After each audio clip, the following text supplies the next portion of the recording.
ఏ reel scroll చేసినా ఈ కారప్పొడే trend అవుతుంది కదా! మరి ఆ కారప్పొడిని నా స్టైల్‌లో ఎలా ప్రిపేర్ చేశానో చూపిస్తాను. వచ్చేయండి. నాన్ వెజ్ ఇష్టంగా తినే వాళ్ళకైతే ఈ కారప్పొడి సూపర్‌గా నచ్చుతుంది. మరి లేట్ చేయకుండా ప్రాసెస్ చెప్పేస్తాను. మీరు ట్రై చేయండి. ఈ కారప్పొడి కోసం హాఫ్ కేజీ చికెన్‌ని తీసుకున్నాను. చికెన్ అయితే ఫస్ట్ మ్యారినేట్ చేసుకోవాలి. చికెన్‌లోకి 1 టేబుల్ స్పూన్ కారం, half table spoon salt, 1 table spoon అల్లం వెల్లుల్లి పేస్ట్, చిటికెడు పసుపు వేసి ఈ స్పైసెస్ అన్ని ముక్కలకు పట్టేటట్లుగా కలుపుకొని మూత పెట్టి ఒక హాఫ్ ఎన్ అవర్ పక్కన పెట్టుకోండి. ఈ లోపు మనం రిమైనింగ్ ప్రాసెస్ చూద్దాం. ఇక్కడ చూపిస్తున్న ఇంగ్రీడియెంట్స్ అన్ని 1 బై 1 ఫ్రై చేసుకోవాలి. ఫస్ట్ అయితే స్టవ్ వెలిగించుకొని కడాయి పెట్టుకొని హాఫ్ కప్ వరకు ఆయిల్ వేసి ఆయిల్ హీట్ అయిన తర్వాత ఫస్ట్ బ్రౌన్ ఆనియన్స్ ని ఫ్రై చేసుకోవాలి. ఇక్కడ నేను 1 కప్ ఆనియన్స్ ని తీసుకొని లైట్ గోల్డెన్ కలర్ వచ్చే వరకు ఫ్రై చేసుకున్నాను.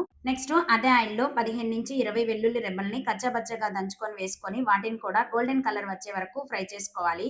అదే ఆయిల్ లో చికెన్ వేసి చికెన్ కూడా లైట్ బ్రౌన్ కలర్ వచ్చే వరకు ఫ్రై చేసుకోవాలి. చికెన్ ఫ్రై అయ్యే లోపు ఇంకొన్ని ఇంగ్రీడియంట్స్ ఫ్రై చేసుకుందాము. స్టవ్ వెలిగించుకొని వేరొక కడాయి పెట్టుకొని అందులోకి 1 టేబుల్ స్పూన్ ఆయిల్ వేసి ఆయిల్ కాస్త హీట్ అయిన తర్వాత మీ కారానికి తగ్గట్టుగా ఎండుమిర్చి వేసుకోవాలి. అందులోకే 2 టేబుల్ స్పూన్ ధనియాలు, 2 టేబుల్ స్పూన్ జీరా, 1 టేబుల్ స్పూన్ మిరియాలు, 5, 6 లవంగాలు, 1 ఇంచ్ దాల్చిన చెక్క, 3-4 యాలకులు, హాఫ్ కప్ కరివేపాకు వేసుకొని వీటన్నింటిని దోరగా ఫ్రై చేసుకోవాలి.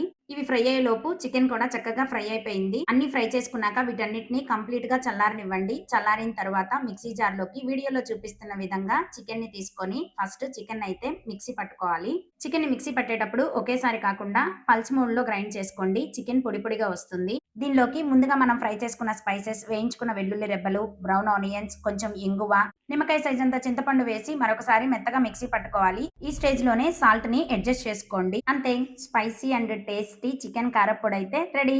నేను చెప్పిన ఈ ప్రాసెస్ లో ట్రై చేయండి. టేస్ట్ అయితే అదిరిపోతుంది. ఇంకా లేట్ ఎందుకు, వీడియోని సేవ్ చేసుకొని మీరు ట్రై చేసి టేస్ట్ ఎలా వచ్చిందో కామెంట్ లో షేర్ చేయండి. వేడి వేడి అన్నంలో ఈ కారప్పొడి వేసుకొని తినండి. మాటలు లేవు అంతే. వీడియో నచ్చితే సబ్స్క్రైబ్.